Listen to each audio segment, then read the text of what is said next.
The humanity lost. Every human on Earth was wiped out, until only 4 remained.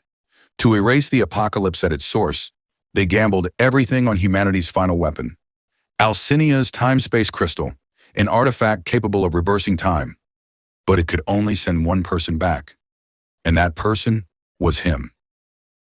He was the last to start training, yet still caught up to the strongest.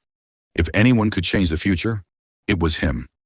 As the ritual began, a golden dragon tore open the church roof and unleashed destruction. Caden held the teleportation formation. Iris charged the dragon head-on. Cain cut down lesser dragons in a storm of flames. Blood, fire, chaos. They held the line with everything they had. Before sending him away, Iris warned him not to fight alone again. Caden gave one final order. Avoid meaningless killing, but eliminate the ones who start wars. Especially the mad sovereign, Clementine. That man must die. The crystal resonated, space shattered, and time rewound. When he opened his eyes, he stood among a panicked crowd. He had succeeded, returned to the past. This was the beginning. The moment when people first vanished from Earth and were dragged into this intermediate world, a dimension corroded by the abyss. Here, monsters roamed everywhere. Here, humans gained supernatural powers. Here, the Great War would begin. But this time, he remembered everything. His skills were reset. His stats were 0. He had 5 years to become strong enough to stop the apocalypse. And then, the sky cracked open. A small black demon descended and smiled. It introduced itself as a guide, an assistant meant to help humanity grow faster. He stared at it calmly, because he knew exactly what came next. He already knew what accelerating progress really meant. It meant forcing humans to kill each other until only the strong survived. The black sprite floated in the air and welcomed everyone to this new world. But before it could continue, someone shouted for it to shut up and send them home. The sprite's smile vanished. "Finish speaking," it said coldly. That single sentence was enough to terrify the man into silence. Then the sprite spoke again. "This world grants unlimited freedom. No laws, no morality, no ethics. Here you may do whatever you want. And even the physical limits that bind humans no longer exist." It spread its arms. "You can become infinitely strong, just like the heroes in your stories." To demonstrate, snap, the interrupter's body exploded into blood and mist. No scream, no chance. The crowd froze in horror. The sprite smiled again. "I don't like noisy people." Panic erupted. People screamed and ran. Snap, snap, snap. Bodies detonated one after another. "I said, I don't like noise." Silence fell instantly. Not a single person dared to breathe. Satisfied, the sprite continued. "In this world, killing any living creature will drop runes." It reached into a corpse and pulled out a white stone. "There are 9 types. This one is the lowest. White rune. Work hard, and you'll obtain better ones." The sprite raised the rune. "This enhances strength. Who wants it?" Everyone retreated in fear. No one moved. Then, he stepped forward. He pushed through the crowd and calmly raised his hand. "I'll take it." The sprite froze. It flew closer, eyes gleaming with interest. "Very good. This is how one should participate." It placed the rune in his palm. "Do you feel it? This rune twists the laws of the world to strengthen you." He looked at the white rune in his hand and sighed. "It's been a long time since I've used one of these."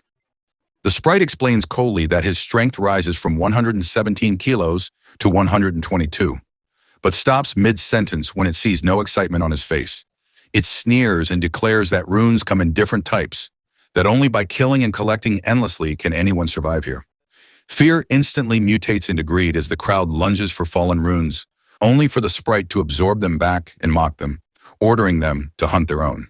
It teaches them how to open their panels, reveals all humans start at 10 stats, then drops weapons into their hands before vanishing. The silence lasts 1 second. Goblins appear, smiling, hungry. Panic explodes. An invisible wall seals the rear. Another closes in from the goblin's side, and a door marked with a number becomes the only escape. 50 slots, no more. Humans trample each other to reach it. He watches, amused, knowing unity would mean survival, knowing this stage demands slaughter. The goblins charge. Screams erupt. He kills one, then another leaps overhead and gets split clean in half. His aging body already burns with exhaustion. Yet luck turns as agility rises, senses sharpen, and a thrown dagger slices air just past his skull. He turns, throws his blade, and kills without looking back. 3 goblins rush him together. To him, they are nothing but walking runes. He slips past them, and they collapse before they understand they are dead. Experience floods in. Blood steams the ground. And as humans keep dying behind him, he tightens his grip, realizing this reset world hasn't taken the only thing that truly matters: his instinct to kill faster than everyone else. The battlefield goes silent under a carpet of corpses, and everyone freezes when they realize he alone butchered more than half the monsters.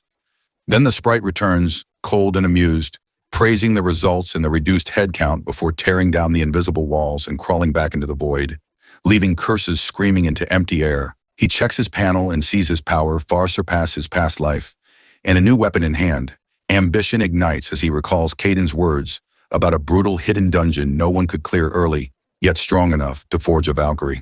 A dungeon Caden swore could have changed everything. But before hunting it, he must secure 2 hidden fragments before they vanish forever. Just as he moves, an argument erupts behind him. A girl being cornered by men preaching unity, while her companions shrink back in fear. He refuses to waste time until his name is called. Confusion snaps into memory as he realizes they are classmates who died early in his past life and only live now because of his slaughter. The girl rips free and runs to him, and he recognizes Elena instantly. The men hesitate, remembering his massacre, then signal quietly and surround them. Claiming they will take her anyway, he steps forward and dares them to repeat it. Killing intent floods out. One staggers back and gets slammed aside. Veins bulge and violence is seconds away as his blade flashes out. Then the leader intervenes with fake smiles and talk of cooperation. Eyes already adapted to this savage world. Predators unchained. His grip tightens, ready to erase them all, until Caden's warning and Iris's words cut through his rage. He swallows the urge to kill, turns his back, and walks away, knowing men like them will destroy themselves soon enough. And as he leaves, the leader stops his subordinate, already plotting to build his own brutal order. The blonde kid realizes in that moment that humans here are more terrifying than goblins, and stares at him like he is someone else entirely. No longer the quiet orphan in the corner, but a walking threat. The kid runs after him, demanding why he pretended not to recognize them, and he coldly lies about amnesia, his gaze shifting to Elena, because beauty here is a curse sharpened into a blade. They follow until the path ends at a subway entrance, and when they look up, they realize where they are: Gangnam Station, the place hiding his first fragment. Elena asks why they are here, and he reluctantly claims supernatural instincts pulled him down. Doubts spread, but he gives them a choice to leave or watch from behind. Arrogance biting hard. Yet fear of the unknown drags them forward anyway.